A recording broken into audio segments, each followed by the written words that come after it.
let me tell you a little bit about what we're aiming to do in the next hour or so. Our topic tonight is works of art and theories of aesthetics.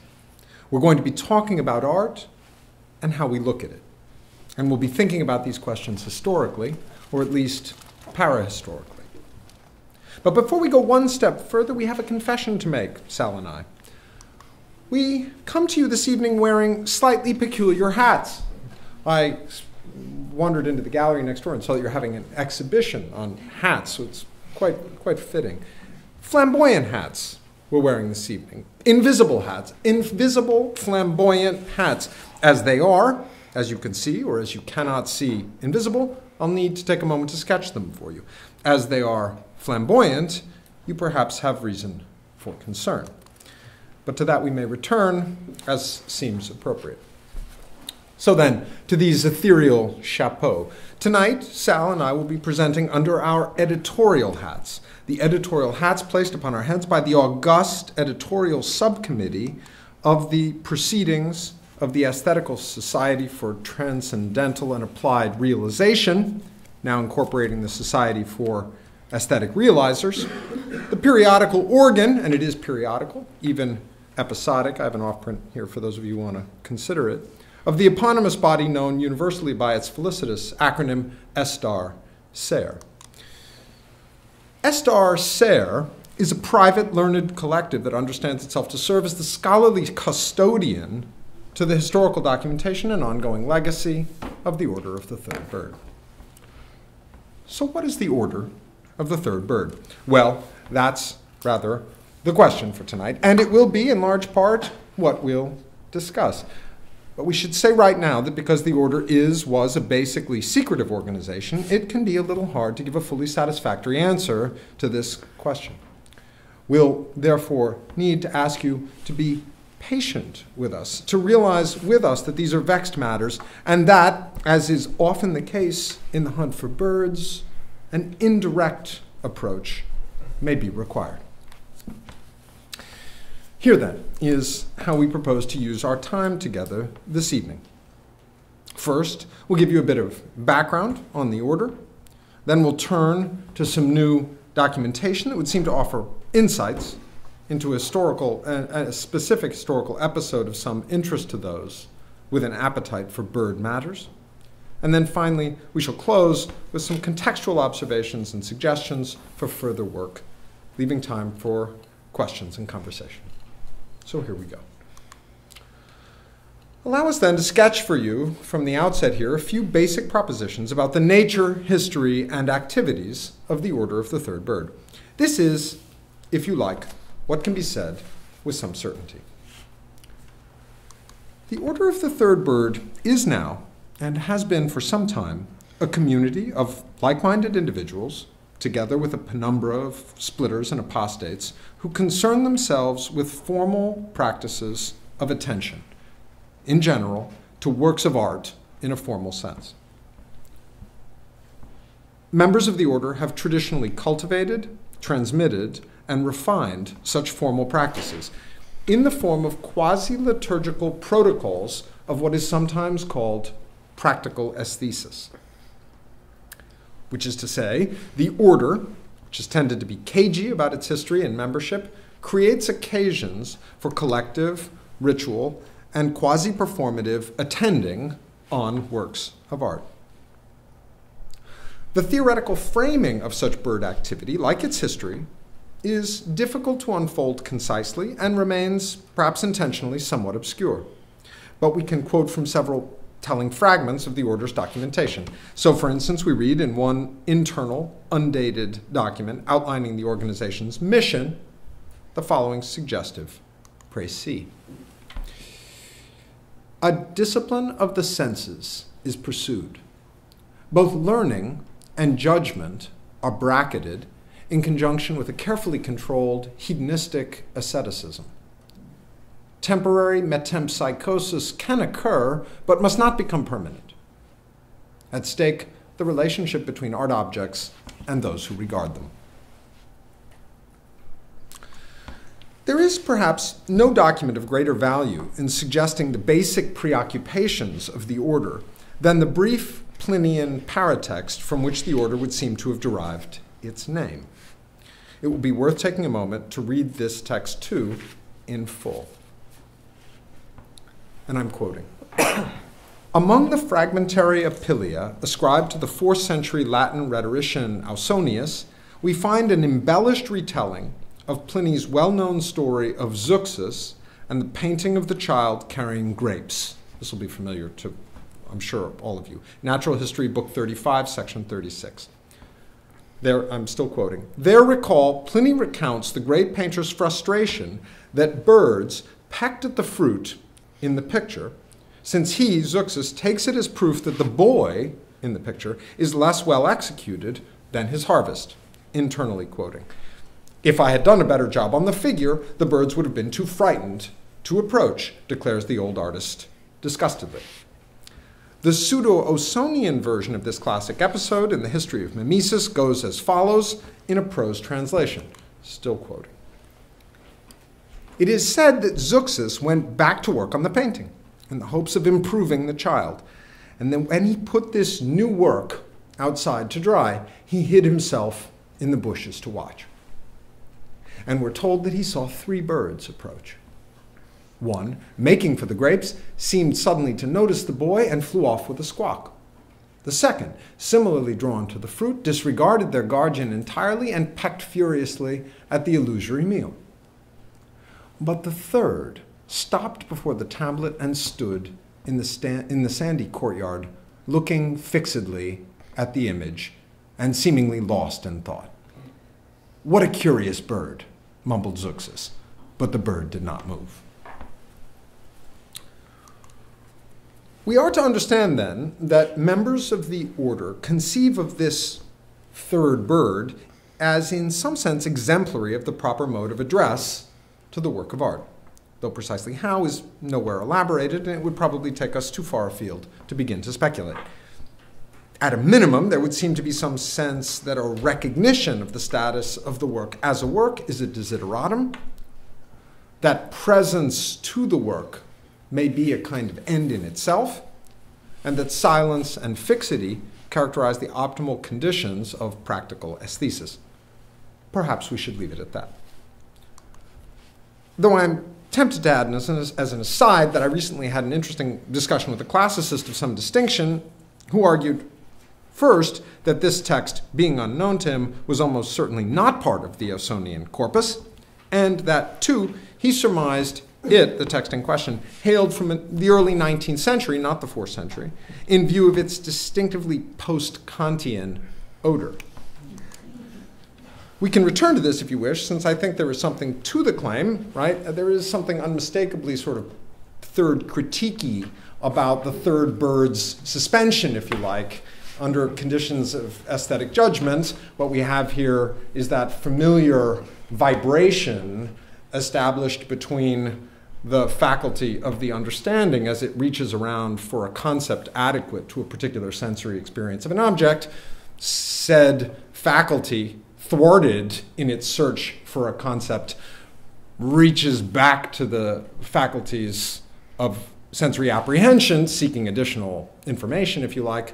They throw up some additional aesthesis, understanding still not able to find a concept adequate to this sensory experience. Back we go to the senses, and that sense of an oscillation or a vibration being the kind of suspended quality of the faculties confronted with a beautiful or a sublime thing. It is a little hard for me to feel this as late Hellenistic. Put all that aside. The issue of textual fragments and their provenance leads us quite directly to what will be the core of our lecture this evening, the presentation of some new source materials. Estar Ser has for some time been involved in the laborious process of editing and presenting to public view a relatively large number of fragmentary source materials that appear to bear on the history of the order and its practices. We'll pass over, for now, a detailed account of how these materials came to light. It will be adequate for present purposes simply to state that about 2 years ago, the editorial subcommittee of the proceedings came into possession of a body of papers, which has come to be called the W cache. It would appear that these materials, letters, pamphlets, clippings, nachlass, and sundry ephemera, which apparently range in date from the 17th to the 20th century, were assembled in the last several decades by a member of the order resident in Europe who intended to write a proper history of the community and its practices. Thwarted in this ambition, he conveyed his trove to sympathetic and bibliographically minded co-conspirators here in the United States, whence the cache eventually came into the able hands of Estar Ser, which has accordingly worked to filter the materials, to contextualize them, and bring them to the regard of interested parties, like yourselves, or so we hope. Since what we'll be doing this evening is presenting from our editorial work in progress on a small subset of these documents. I'll now turn things over to my distinguished colleague Sal Randolph, who will say a few words to set up the specific sources at issue, from which she will then read. Good evening. Thank you. Among the volume of papers and ephemera known as the W cache, we find a discrete body of sources we have come to call the fascicle of E. This consists of some 30 pages of manuscript sources from the 1870s and a body of clearly associated printed matter. Internal evidence enables us to establish with certainty that these materials, together with a touching assortment of miscellaneous personal effects, were assembled by an English or American woman resident in Paris in this period. Since we have thus far been unable to determine her identity in a satisfactory way, she will be known to us as E, the initial by which her correspondents, a number of whom we can identify with precision, elected to address her.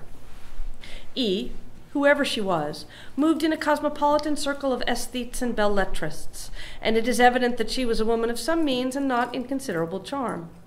An inventory of the fascicle runs as follows. 5 folded bundles of letters from various individuals, 54 leaves in all, representing material from no fewer than 6 correspondents from 1872 to 1876. 1 small notebook containing various diary entries dated September 1874 to February 1875, of fewer than a dozen written pages. 3 well-worn volumes of poetry. The complete poetical works and letters of John Keats, Fête Galante by Paul Verlaine, and Baudelaire's Les Fleurs du Mal. A bill from Monsieur de Toy, couture, for 5 stoles in yellow silk brocade, 540 francs.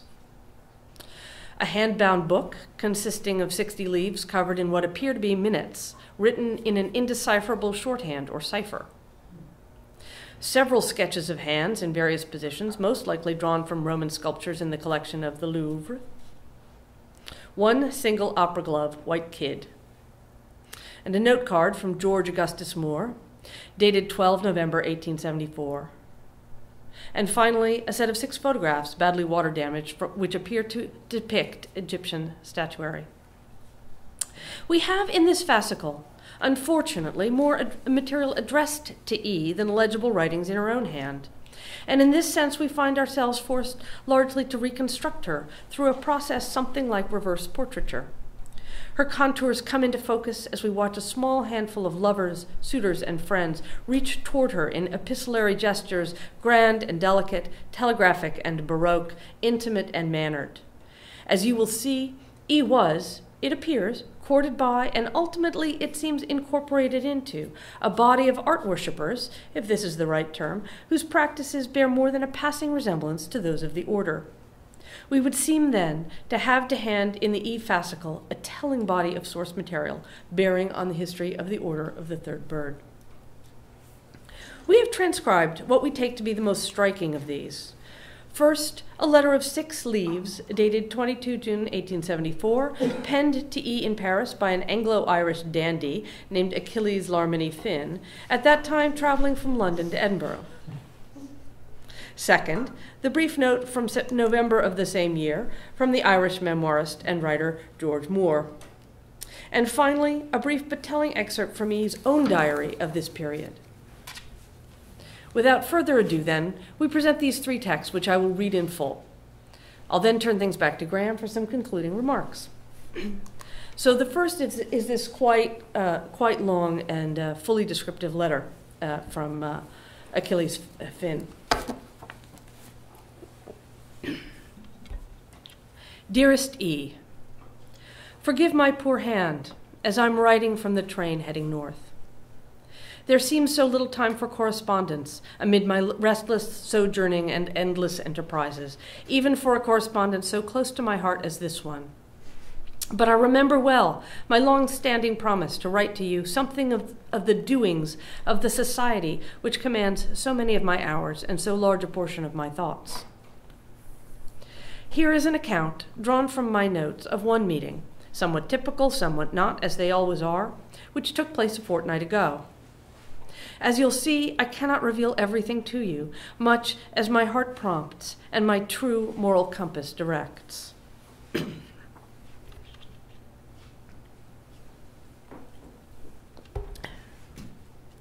Our small party convened, as usual, 1 minute after midnight, in the drawing room of Mrs. L's house in Bloomsbury.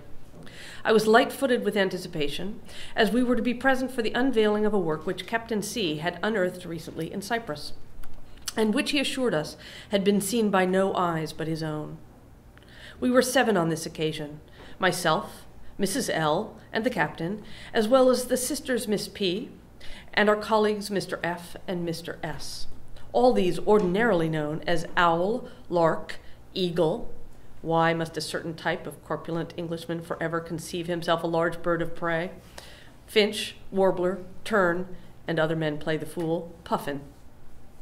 The work was already in the room, shrouded, of course, as we filed in silently. Lark handed out small cards which indicated the order of ceremonies for the night. I looked down at her careful calligraphy. It seemed we were to begin with the chant of ascension. I felt myself grimace and had to hide my distaste. So obvious, since the work had risen from underground, yet so wrong to use one of the Latin chants for a Cypriot work. Very much like Lark in both ways, unsubtle that one. But I complain too much. It is in my nature as a critic, and you have rightly reprimanded me on this point. But here that posture is particularly improper, as if this fellowship were not beyond both words and irritations. I reminded myself by way of consolation that her able chef was no doubt at work on a very fine late supper for us all. Moving quietly, we lifted our stoles over our heads and formed a semicircle around the work, with Eagle taking up his place beside it. I will describe some parts of the ceremony for you, though we both know this violates a promise, or at least a minor sort of oath. Our brothers from the East are keen, even fervent, about the formalities and about the vows. But I think sometimes their sensibilities are unsuited to this age of newspapers, cheap printing, and train travel. One wonders if the practices have become for some of them mere ritual, enacted for the sake of nothing more than perfect adherence and repetition. And thus, whether some form of renewal might not be demanded by our times. And anyway, how, I ask you, may we bring our fellows into the joys of this sacred work without telling them something of its nature? You know it is my hope that when I am next in Paris, we can meet together to perform one of the minor protocols, and still more my aspiration that you will be inspired to devote your rigorous intelligence and tender sensibility to the formation of a new Parisian volet. Lark began the chanting in the high, clear voice that always surprises me, given the dryness of her dress and demeanor. I won't reproduce the words here, yes, in deference to our Eastern brethren. Suffice it to say that the chant of ascension is something of a poor imitation of scriptural quotations and lines of classical poetry. You can see why I might prefer the purity of the Sanskrit chants or the impeccable provenance of the Arabic. Néanmoins, as the last strains of the chant died away, I closed my eyes to prepare myself for the moment of encounter and heard a rustling sound as Eagle lifted the veil. Now this moment, the moment when we first see the work, is at once the least predictable and the most freighted of our practice. Bring to mind the drama of an arranged marriage, of the sort consummated in India, perhaps, or far Asia, in which the bride and groom do not meet until the festive day. There is the family, the priest, the sound of sacred chants still ringing the air, and a hush, a silence of great measure. And in that silence, full of so much imagination that it seems to coalesce into a physical atmosphere, a weather, the bridegroom reaches his hand to lift the gauze covering her face so he can finally see and be seen. But now I've let my fancy carry me too far. I can imagine you laughing at me over this page. True, it is not so weighty a moment as all that. It is but an evening we spend with the work, not decades. But there is something. How can I put this, dearest E, so you can taste in your mouth the savor of it? The work is, in some way, to us, for this time, a sort of person. And we bring to it a little of the ardent attention of love. Here we gaze on its face for the first time. Idolatry? Ah, no, something rather worse, I fear. I will refrain from describing the work itself. This may seem peculiar, not least because it has little to do with our order's devotion to secrecy. It is one of our principles, rather, you may think of it as a method of sorts, that we remain silent to each other, as silent as possible, on the subject of the work itself. What then is there to talk about, since of course we do talk, and at length, during the near ritual feasts of our dinners, the memory of heaped piles of roasted squab conjured by Lark's chef, indeed a magician of the culinary arts. More on that later.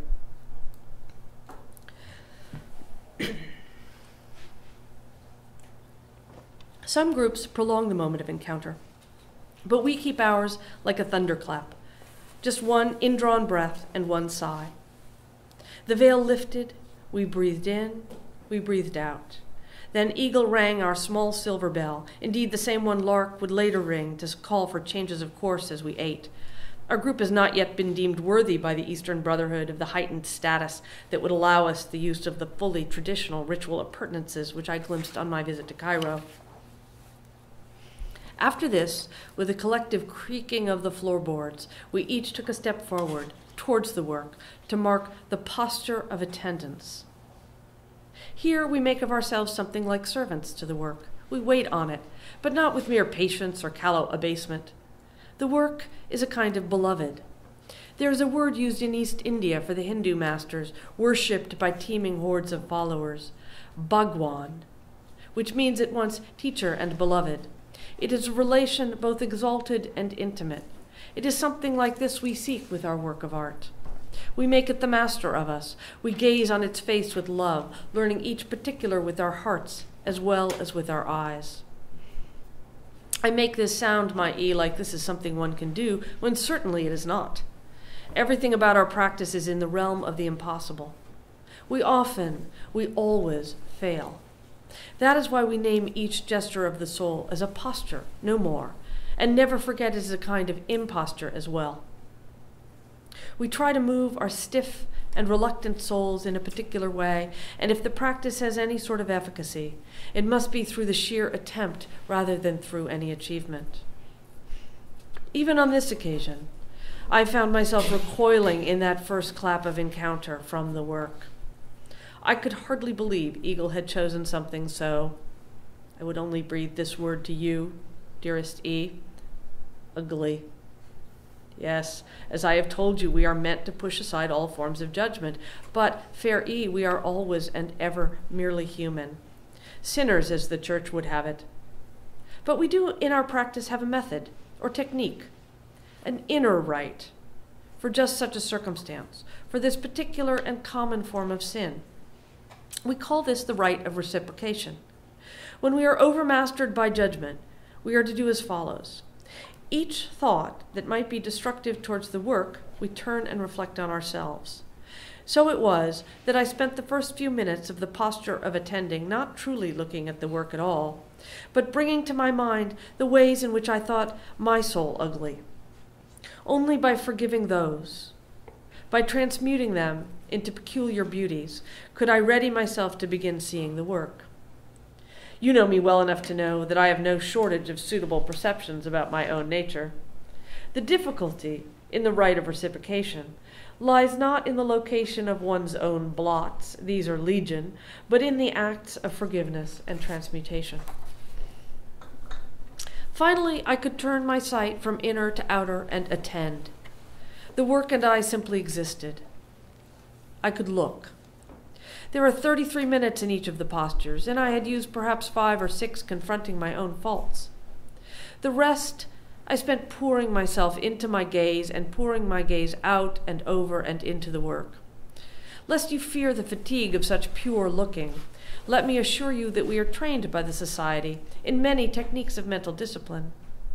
These are not hypnotic or mesmeric, not quite, though of these Oriental theatrics we are not ignorant. But no, in the Society, each school of regard amounts to a kind of minor rite of body and eye, and our Society has some 100 or so on which one can draw during the major postures. For initiates, there is, by example, the rite of cataloging, in which one mentally collects and organizes features of the work, colors, forms, lines, textures, images, and the like. It is beyond my scope, and for that matter, well beyond what I am permitted to tell you, to explicate these here, but be easy in that you will not be left without repertory or resource in the terrifying realm of pure experience. I will leave you a bit in suspense, however, as I am nearing Edinburgh, and must put down my pen for a time.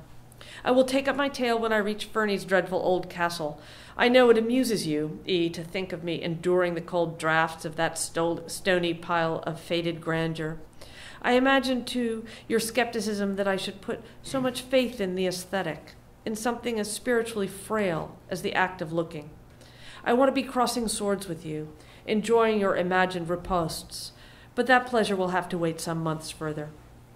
I remain your faithful, if fallen, Achille. Very sadly, we don't have the follow-up letter to this document. The second of the documents I'll read is the very brief note from George Augustus Moore, which addresses itself to E. charmingly as follows. Mademoiselle of the Fields, I call you that for your freshness and, dare I say, wholesomeness, not in any way to imply a suggestion of countrification which I know you would abhor. Chère Mademoiselle, I write to thank you. I am dazzled by the strange little experience of connoisseurship into which you have brought me. Such seriousness on every face. You know I could not linger or I would have spoiled everything. Forgive me. But that painting, though I never would have passed in front of it, paused in front of it, or peered high enough if it had hung at the salon, that painting is now an oracle. It will haunt my days and tell my future. It contains, I know, my fortune, though I know not what that is. I am yours in gratitude, Augustus Moore. And finally, I will read from E's diary of 12 September 1874, where she would seem to lay down her notes from some sort of seance or aestheticizing rendezvous along lines familiar to students of the birds. And you'll see it's in several short sections, I think 4 short sections, each with a French heading. 12 Septembre 1874. Rencontre. This means a meeting or encounter. In the studio of Monsieur Richard, skylit, darkness still hiding in the corners, 8 of us, I the only woman, though my sister waits outside. The smell of paint, penetrating, delicious and awful at once. A covered easel looms. I imagine the painting smothered, entrapped, overwhelmed by its own scent, swooning under the cloth. I try to breathe more deeply, as if breathing for it, though I don't know it yet. Who am I? Who is it? Regarder, which is to look. Unmasked, unswaddled, freed to the eyes, all of us looking. But this is familiar, not strange. The same as afternoon's copying at the Louvre. Looks which seek to steal something, to bring the painting inside through the aperture of the eyes, to hold, to keep. But I must not be grasping. This is a gift to the painting, not a theft. To attend, to wait on, to serve, in service. I give the painting my eyes. It asks to be seen, so I see it. There is a dignity to its asking, to the service I perform. Vide, annule, which is to empty or to annul, negate. Forget green, forget sky, forget arching, forget trees, forget sun on water, forget a boat and a boatman, forget a far steeple, forget the silhouette of distant buildings, forget again the trees, the close trees, the shocking height of the trees, the small figures, forget the light that catches one arm, forget shadow, forget shade, forget paint, brush, pigment, forget the painter, forget the place in which he stood, forget the ground beneath, forget the earth, the turning earth, the turning. And réaliser, or what we've seen in other bird literature in English is to realize a work of art. The breath has gone out of me, and I hardly know how to take it back in. Start up the earth again with a shove until it is rolling on its own in the smooth sky once more. Everything back in place. Relief. I laugh at myself. Relief. All those leaves return to their trees. Is that all the painting asked of me? To be carried by leaves here and there across the canvas? Look, look! Greens with no name, whites with no name, bluishes, brownishes. Naming is nothing, the painting tells me. Your words, all your words you love, are nothing at all. With that then, let me give you back to Graham, who will offer us a few concluding remarks. We confront in these materials a number of interpretive challenges, as do you, our listeners. Take the tantalizing issue of biography. Despite, as Sal said, considerable effort, we remain unable to make a satisfactory identification of E, whose materials we have before us. She was, evidently, an Anglophone woman of independent means, apparently not married, resident in Paris in the 1870s. The documents attest to her having consorted with an artistic set and suggest she had an appetite both for aristocratic drawing rooms and for the painter's garret. The long letter from which we've read tonight affords perhaps the most capacious glimpse into the world of E's correspondence, since it is proven, as again Sal said, possible to identify this Achille who offers her that touching valediction crossing his faithfulness with his mysteriously fallen nature. He was, almost certainly, Achilles Larminie Finn, notoriously handsome dandy, classicizing aesthete of Irish extraction, educated at Oxford, and well-traveled in the colonies. Born in 1849 as the illegitimate son of Sir William Wilde and an Austrian baroness, Finn was related on his mother's side to the minor symbolist painter Lewis Weldon Hawkins and grew up in the literary artistic milieu of the continent. He was, significantly, a childhood acquaintance of George Augustus Moore, from whom we also heard tonight, whose family summered at Moytura, where Finn was sent annually for time with his natural father. Finn's friendship with Moore deepened in the early 1870s when they briefly cohabited in Paris, where Moore was studying painting and Finn recuperating from illness developed during a year of travels in Greece and the Holy Land. Some of Finn's Parnassian poetry found its way to print in the 1870s under a pseudonym, Raoul Vastsine, but he apparently lost interest in the writer's life and is believed gradually to have given himself almost entirely to the collection of Oriental ceramics, materials dispersed on his death in London, apparently of tuberculosis, in 1882. Finn's Paris years are not well documented, but given his close association with Moore, it's reasonable to assume that he moved in similar circles. Moore's own friendships with Manet, who did the portrait we showed this evening, Degas, Pissarro, and of course Zola are all well established. And Finn's maternal cousin, Hawkins, was fictionalized in Moore's Paris writings as a tragicomic failed painter. Whether Finn himself was similarly parodied as one of the characters in Moore's work has been the subject of some debate. All this only goes as far as it goes, which is to say it suggests that E, whoever she was, likely had relations both with the larger Anglo-Irish and American expatriate community of late Victorian Paris and with that remarkable cohort of painters and writers then defining the emergence of artistic modernity itself. She was certainly in the right place at the right time. Would we could say more about her, it's to be hoped that further research or labors of the imagination will crack this difficult case. But bracketing E's identity, we can still speak. Indeed, we must speak to the evidences that these materials afford concerning the history of the order. A moment, then, on this important topic. Those with some knowledge of the order's current practices will discern in the text we've read tonight striking echoes of bird rituals and actions. There is, for instance, that sociable frisson generated by a cultic regard for a made thing, and what we might think of as a willingness to cross the wires of subject and object in the approach to a given work. The high seriousness of these occasions, which in its extravagance lapses into something we might call camp, this too is familiar ground to those who've had an occasion to spend an evening with a working cell of the order here or abroad. Finally, and most tellingly, E's fragmentary journal entries point, it is tempting to suggest, to the basic plot of an orthodox bird engagement. To wit, and here we limn that of which one is not to speak, the fourfold structure of encounter, attending, negating, and ultimately what devotees of the order call realizing.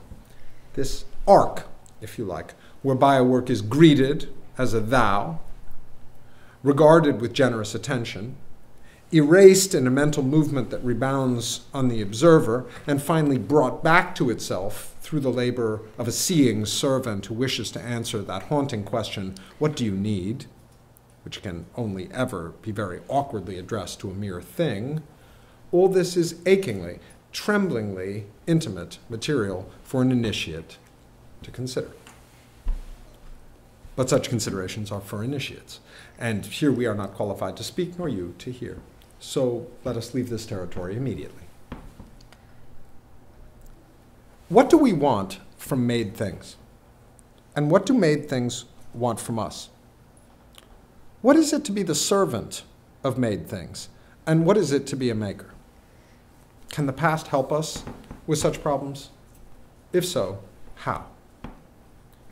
These are the questions we have not been asking tonight, except to the extent we have asked them indirectly. And those of us who have concerned ourselves with the history and workings of the order tend to take questions of indirection very seriously indeed, though we're obliged to manifest that seriousness obliquely, as befits the problem. Every exercise of sustained attention is, of necessity, an occasion to become aware of what lies, if you like, in the periphery of our regard. Indeed, it is possible that we see most clearly only there, in that part of our view from which our focus is averted.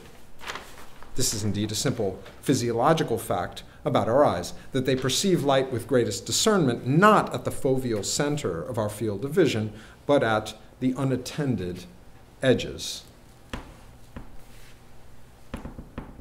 That of which we become slowly aware while attending on something else is not infrequently that for which we've been looking all the while.